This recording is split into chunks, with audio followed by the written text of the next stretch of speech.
All right. And with that, if everyone could mute themselves, and then Joey can take it from here.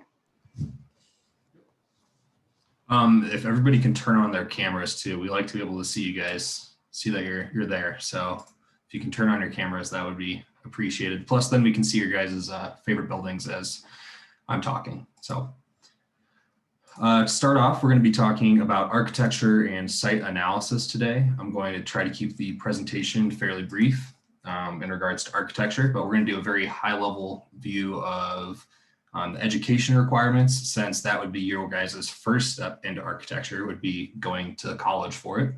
And then licensure, I have some other slides we can talk about later if you have further questions, but the main thing is, in order to call yourself an architect or to stamp drawings, you need to be licensed. And then the practice itself, and that will lead into our discussion on site analysis. So with that, we are gonna go ahead and just get going. Is everybody able to see? Is everybody able to see my screen? Yep. Fantastic. That's what I was hoping for. Okay. Well, so with that, we're gonna dive right in. So I guess to get started, before we even get into this, architecture, very high level for you guys, is the practice of designing buildings. There's landscape architecture, which is designing spaces in the actual landscape around buildings, a lot of times parks, different things like that. But the basis of architecture is that you're designing a space for somebody to occupy or utilize. So education-wise, I'm going to go, I can send these slides out later for you guys to go back through, but there are a couple different options. So you can go for a bachelor's degree in architecture, which is a 5-year program, or you can go for a bachelor's degree in something else and then pursue a master's degree in architecture. And that's kind of this third option I'm showing over here. And then there's a lot of programs out there that are a 4+2. And so that's where you'd go to school somewhere and get a bachelor's in something sometimes. So the best way to explain that one is, like, if you guys went to CU Boulder, you'd get a bachelor's in environmental design. And then you could go to CU Denver and get a 2-year master's, which would get you a master's of architecture. So there are different routes to go. Obviously, as you move up the scale, you can have more time in school or less time in school. I went to Iowa State University, and mine is a 5-year Bachelor of Architecture program. So I was in school for 5 years.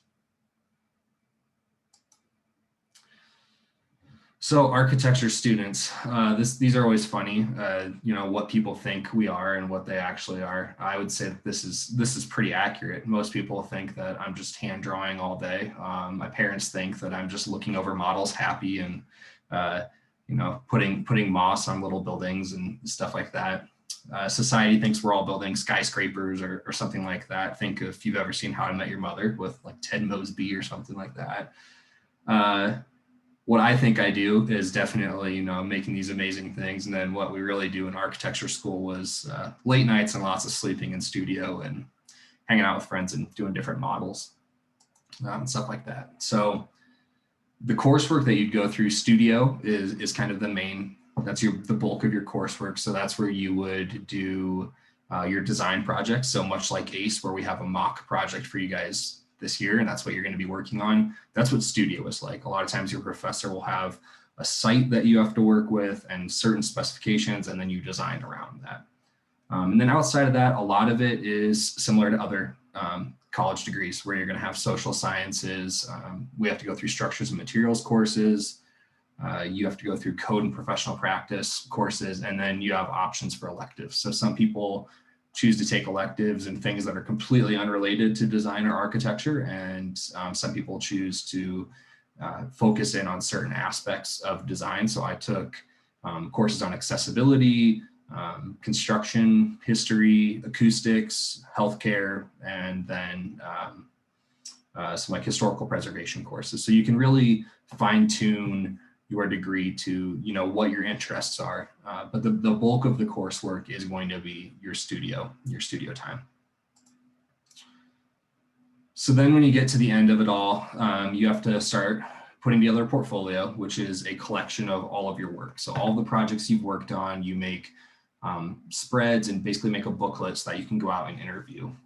And this is how you find internships. This is how you find a full-time job. And this is something that architects are expected to keep up throughout their professional careers, a portfolio of their work. So when you go to a new employer, or even if you go to win a project, you can say, this is what I've done. These are the skills that I have.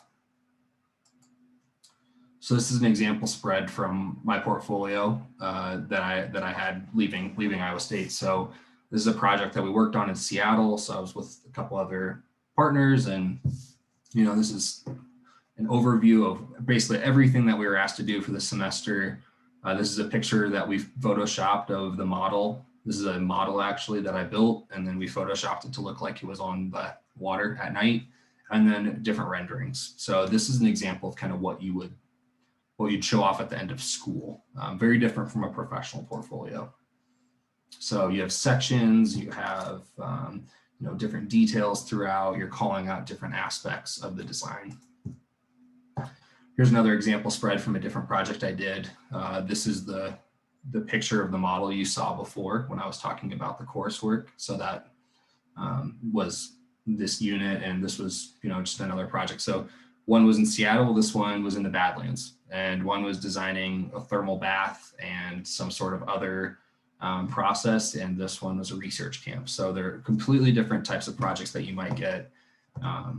And then you can do independent studies in school too, to do different things, or design builds. I did a design build renovating a van with a friend to gut the interior and rebuild it. And then I did a large scale design build at a women's prison in Iowa for a mother and children's garden. So you can the sky's the limit. You do all sorts of different types of projects.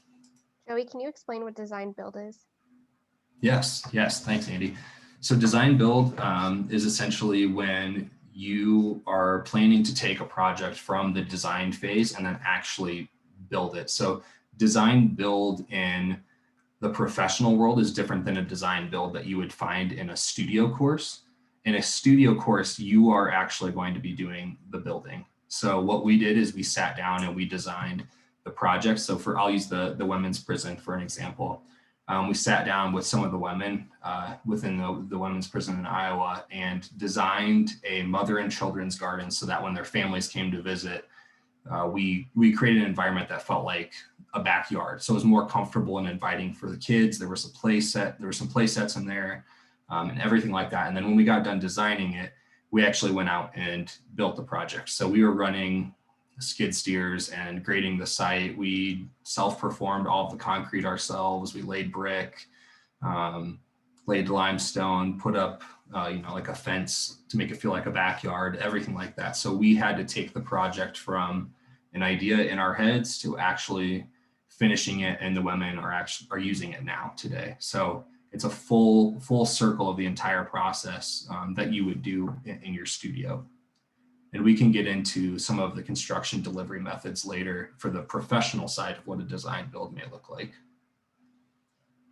Are there any questions with that right off the bat that anyone has? Okay.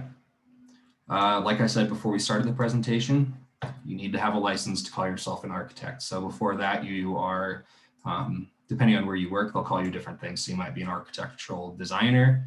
You might be an intern architect, even though you're employed full-time. You might be called an associate or an architect associate at some places, and other places that might be considered a more senior level person. So it really depends on the firm that you work for. So once you get hired and you're out of school, you are in the practice phase. So you are officially working as a designer in the realm of architecture. So these are the different phases of design. These are something that we can get into a little more down the road, since we're going to be really doing site analysis today. That would fall into your kind of conceptual and then beginning of schematic design. So it's just looking at the site and analyzing, where the sun pattern is, like where's the sun coming from, is there wind, traffic on the site, are there a lot of pedestrians that come through there, what are businesses around your site, different things like that. And then as you get through, and I will cover this in this presentation as well, you get more detailed. So these are very rough, concept sketches, bubble diagrams with site analysis. You get into schematic design and you're starting to make, the shape of the building in those forms. Design development, you're getting into finalizing floor plans and drafting details and figuring out your building systems. And then construction documents, you're finalizing your specs and everything so that you can take the giant, in the old days or now you just send it via PDF. Maybe you have to print it off, but you have a giant set of drawings and then you have your spec book and you hand that off to the owner and the contractor. And in theory, those are complete enough that they can build. They can take those drawings and they can look at them and they can build the building that you designed. And then, so I guess I skipped construction bidding. That is where you actually select the contractor. That's where the contractor selects their trade partners or subcontractors, you might have heard them called. And that's how you decide what, who's going to be building this project. And then they get into construction. So in the construction administration portion, it's an architect's job to go to site and make sure things are being built correctly, how they designed, how they specified the project, and ensuring that everything is going in place how they want. And during that phase and throughout the project, you work with consultants. So you might be your structural engineer, your mechanical engineer, electrical engineer, plumbing engineer, everybody like that, civil. You're working with them to help you design this project. So you come up with the big idea and then ask like parts of the project where it's their specialty, you hire them to perform their specialty. And that's what makes a good project great, is when everybody executes their portion. And Anna had a good question sorry, my screen jumped around. No, I can't see I'm having a hard time seeing the. Her question was, could you both design and build buildings? Yes. So when I was talking about design build earlier, the one company that I worked for to do an internship, we actually, it was a construction company and their focus was design build. So what they would do is their architects in-house, it was the same company and they had architects in-house and they had a whole construction group. So the architects would design it, interior designers would help out, and they would have the project, and then they would work with people in their same company to develop the building and actually build it. So it was, Beck Architecture designed and Beck Construction built. So it made it really easy on one of my internships, because we were able to just talk with the other people. We were able to talk. I was working on the construction side at the time. I was able to talk directly with the architects. I could instant message them. They were on site frequently. And that's a route that a lot of projects are moving towards in the future. Is a lot of contractors are starting to hire designers and engineers so they can do it all in-house, because it makes the process a lot faster. So a building that would have taken over 2 years to build, we were able to get done in 1.5 years, which saves a lot of money and makes a lot of owners very happy. Anytime that you stick within the schedule, they're happy people. So.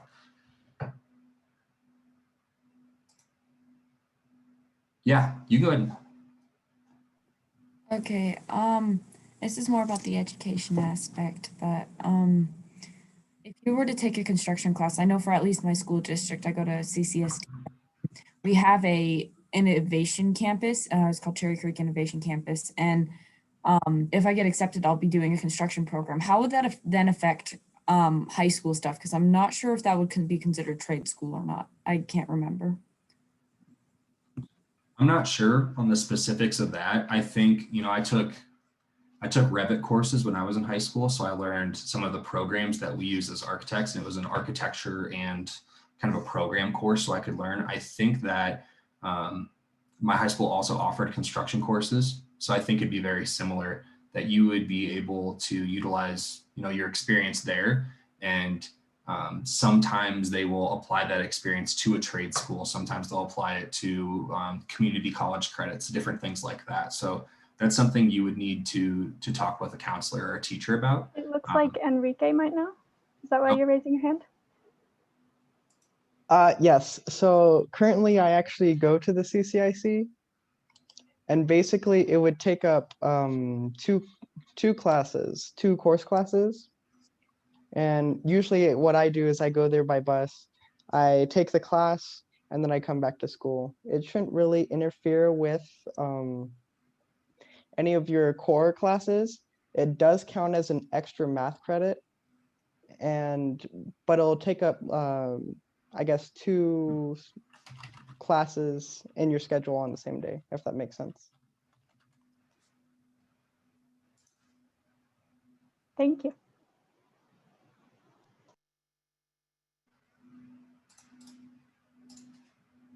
Okay, I'm dropping in the chat as well an example of that's the project I worked on for a summer, and that one was the same company that did the design and the building. So I worked on the construction side, even though I was studying architecture. I did two construction internships, so that you can at least look at that, and that'll give you an example as well.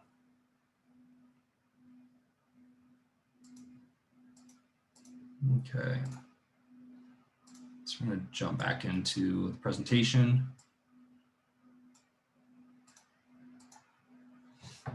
So this is an example of, site analysis. This is something that my company did for a client in Castle Rock. So we looked at this entire block, and we were looking at, where views were coming from. These faint yellow lines that you see is the sun path coming across the site.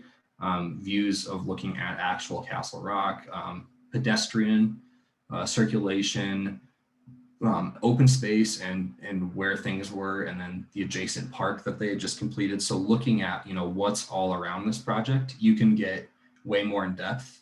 As you guys go into breakout rooms, I'm going to send a link out to another firm that has really good graphics of what a bubble diagram may look like and what site analysis may look like. But this is a really basic overview of what you guys might look at today when you're looking at our site.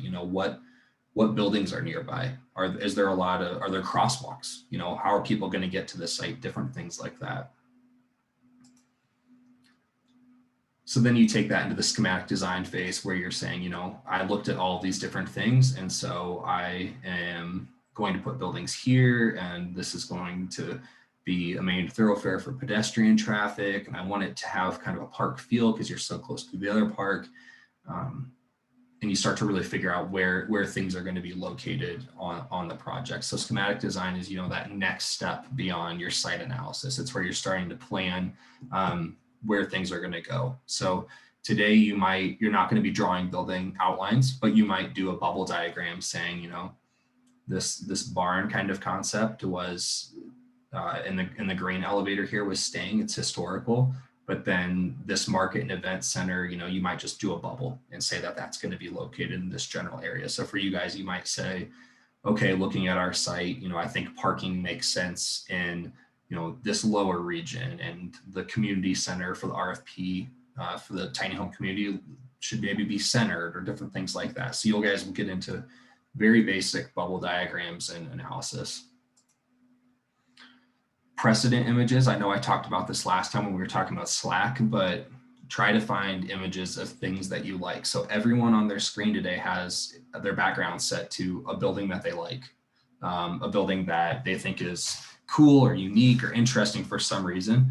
Those kind of images are what help us as architects and designers to figure out what we want to do on projects. So when you're thinking about your tiny home, find images of other tiny homes, find images of even little cabins or different things like that, or small communities and like the layout of the community. So we're talking about site analysis. Maybe there's a community that you really like and you think it's laid out cool, or a park or something like that. Find precedent images, things that you can save and you can come back to, and they'll influence your design throughout.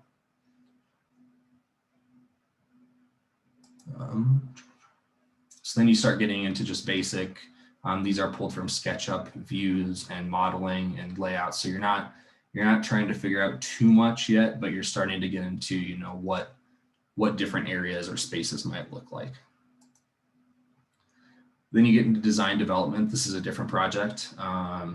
And as you can see, the detail is completely different. This, you start having all of your grid lines for structure, and your wall assembly is called out, and your spaces, and you're figuring out all the little details as you're developing through the design development, and you're figuring out the little things that might need change before you get into construction documents. So the goal is to get to a place where your client or the owner or whoever is signing off on this, and you're moving forward.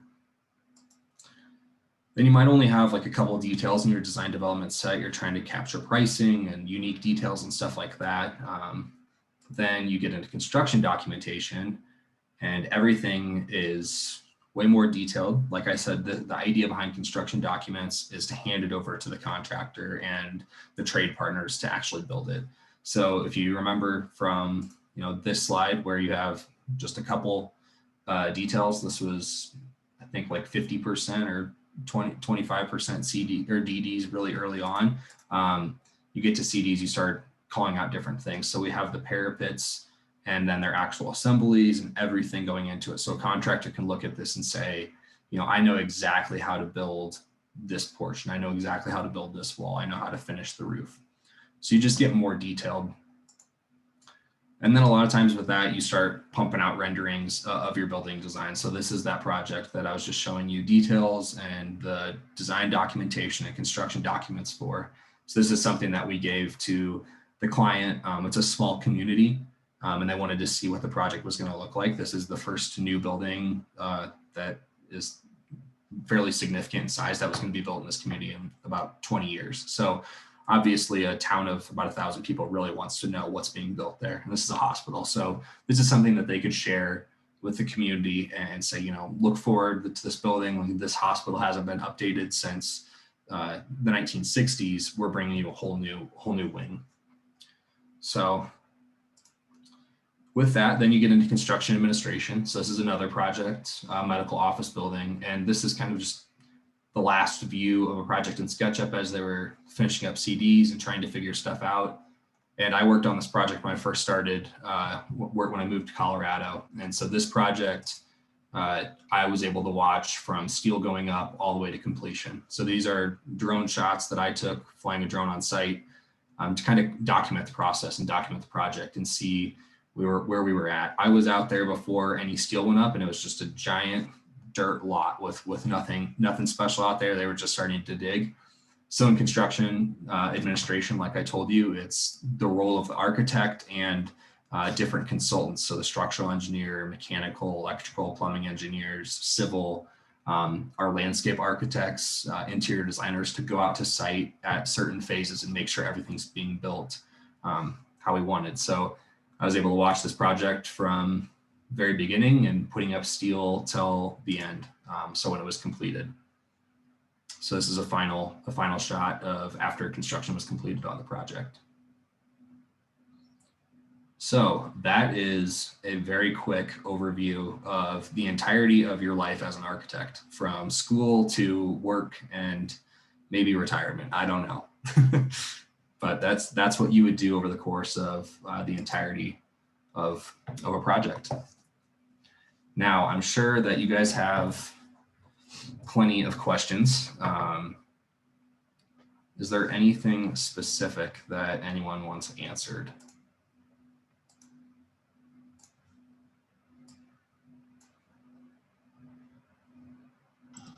Can I throw something out there, Joey? Yeah, go for it. In the vein of architecture school and career paths and things like that. Just want to kind of note where we're saying, licensure is the ultimate goal, and these are the paths to get there. There are also a number of other careers, I think, that kind of spin-offs of architectural education. That I know I went to architecture school, I went to a 5-year program, I got my master's, all that. And a lot of the people that I went to school with, I'm out of school, I don't know, not 10 years now, but however many years I'm out of school, and a lot of the people that I graduated with aren't actually licensed architects. And there's a ton of career paths that kind of spin off from that. I know people who work at the National Park Service, the people who work restoring historic buildings. I became a developer, and I have friends that have gone into civil engineering. So while I think becoming an architect is a great goal, for me, and probably for a lot of other people, the benefit of an architectural education, I'm sure like many educations, is learning how to think in critical ways and applying that to whatever field or aspect of architecture you may choose to go into. Yeah, Thanks, thank you. Nicole. Yeah, thanks for bringing that up. I mean, as you guys heard, my first 2 internships were construction management. They had nothing to do with design, absolutely nothing. And I'm licensed now. That is not, like I said, in order to call yourself an architect, technically, you need to be licensed. I'm of the opinion, if you go through design school and you work as an architect, you're an architect. There are people that will argue with me on that. But yeah, it's all about how you think. And you guys will hear that as we talk about different engineering paths, construction paths. The main thing that you will learn about all of our careers and ACE as a whole is we're problem solvers. We look at things in a different way. So an architect or a designer may look at something in a more artistic way than another field. And the reason that our field is as strong as it is with all of our different professions is we all know how to think critically and analyze projects, but we think slightly different. And that's what brings value to the project as a whole, is that we all work together. But you know, where I have a little bit of a weakness, someone else may come in and that's their strength. So as a team, you have a lot of opportunity.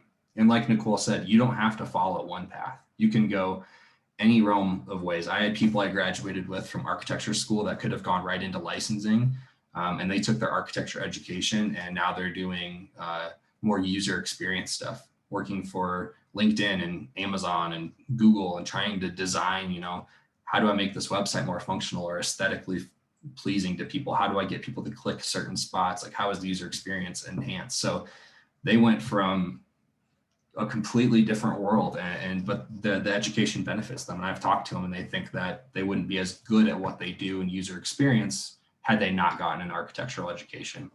So you guys have totally different paths you can go down. There's also paths before going into education, such as going into a trade school rather than going to a 4-year college. And ACE definitely wants to support any form of education. The scholarships that I mentioned last week that are for ACE are applied to any trade school or university education in an ACE related field. So there's plenty of options out there to get involved in this industry. Just And I would say, side note, sorry. okay. I studied architectural engineering, so I got a little bit of both. I studied architectural history and I also took engineering courses in structural and mechanical, and then I made my focus towards the end. So if you kind of aren't sure what you want to do in regards to buildings, that might be a good place to start. It kind of introduces you to all of it. And I was just going to mention that a lot of firms anymore, especially larger firms, you're going to, even within, once you become an architect, you still specialize. As Joey kind of alluded to, lots of people come together within an architecture firm or a design build firm, if you want to be more broad. But even in an architecture specific firm, there's technical people that are really working on detailing the drawings and going out to the site and doing construction administration. There's people that really just work on front end and do that schematic design that Joey also showed, that, you know, the pretty renderings and the design part, but they may not get into any of the construction documents. They might just pass it off to someone that takes and develops that project further. And then there's project management. So really, even in an architecture firm, if you have an aptitude for design, you might really focus on just that design piece. If you have an aptitude for technical skills, you might be, you know, the person doing all the detailing and showing how things go together. And if you're project manager, you're going to be working with clients a lot more and managing the schedule and budget of every project to make sure it can be fulfilled within our contracts. So as we've been talking about, there's tons of different paths, and part of ACE is to try and help you see what those options are and see what might interest you. So definitely reach out to the mentors if you have questions about what they did or ideas on how you might see yourself going, and we can offer guidance on it. So I just shared 2 links in the chat to everyone. First, initially, accidentally to just James, but everyone should see them now. The first link is basically talking about the design process. And I just think there's really good graphics for site analysis, very rough sketches within that. And then the second link is something that ACE in Atlanta put together, actually talking about site analysis. And that one is a good explanation of, in the past when we were all together in person, we might take out a piece of trace paper and lay it over the base map and use highlighters and Sharpies, and it looks really messy at the end, but you slowly refine that and do layers and layers, and then you get to a site analysis of, kind of what they're showing for their project. So roadways and views you may have, and sun paths, and all those things that I talked about before. So that's something that mentors can also talk about more as we get into breakout sessions. If you want to utilize those resources, it'll help guide you.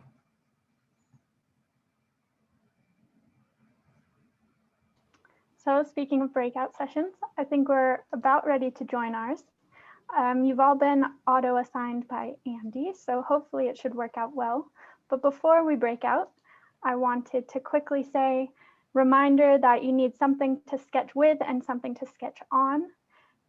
We really do encourage you to share your camera when you're in the breakout rooms so that you can get to know your group, because you'll be coming up with names this week for your group, and we really want you to bond and get to know each other, and being able to see your face helps with that. And even if you are having trouble setting your background with an image, if you could look for an image of a building that you think is inspirational or you just really like for some reason, that would be fantastic. Mine, for example, is the Pompidou Center in France. It's kind of an inside out building. They basically took the mechanical systems and the stairs, which is what you see there, and they put them on the outside and they painted them all these colors. And it's important to me because I went to Cal Poly in San Luis Obispo, California, and the architecture building is modeled after this building. So that was pretty cool. It's a great school. If you're interested in it, feel free to talk to me. And any other messages to everyone before we break out? I'm going to send links to the base map and to the Google Maps of the site that we're doing the site analysis for. So open those links to get all the documents. They were also posted in Slack, so you might have already opened them. And with that, I think we're ready.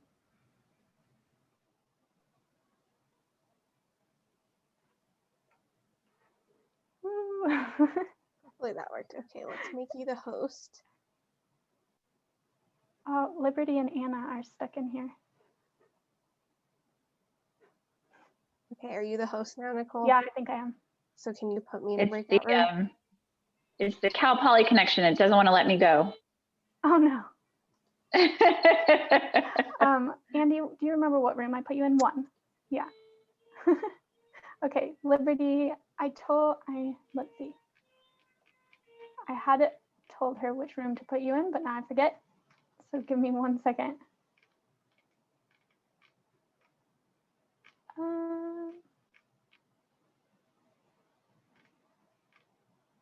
Yeah, okay, I'm sending you to room 6. Goodbye.